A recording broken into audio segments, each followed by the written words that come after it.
think a lot of companies are, I don't know if Cognism is like this, but you're essentially kind of targeted as a marketing team on MQLs. I mean, when you were sort of thinking about, okay, we're going to try and shift the focus to demand, to kind of focusing on that inbound stuff then, when you were talking to sort of, or you or Alice, the CMO, talking to leadership, was there any sort of pushback as to, oh, we're not sure we're ready for this? Or what were their sort of concerns when you were talking it through with them?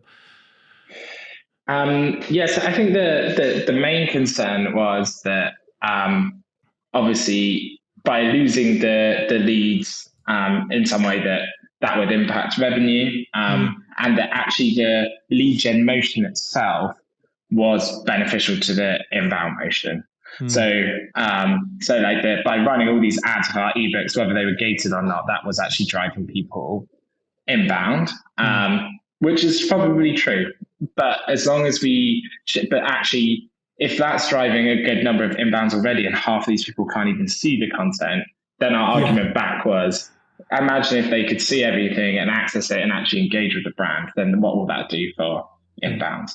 And then at the end of the day, when you split out that funnel and you show where that revenue is coming from, we might look in the month and we'll say, for example, you closed 10 deals and one of them was from lead gen and 9 of them were from paid or inbound.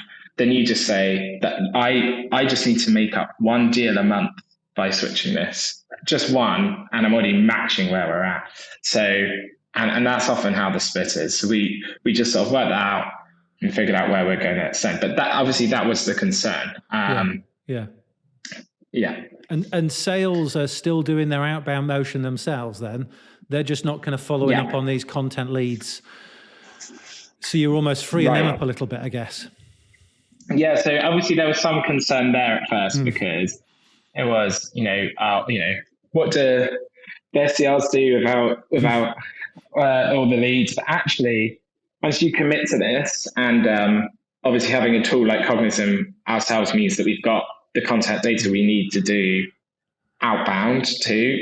But I think that's like the biggest reason why to switch to demand gen now is that you don't need to run lead gen to collect your contact data. You can use a service like Cognism or like one of our competitors, and you can get that contact data at much cheaper than you would if you're running it for ads on LinkedIn for the same amount of intent for all intensive purposes.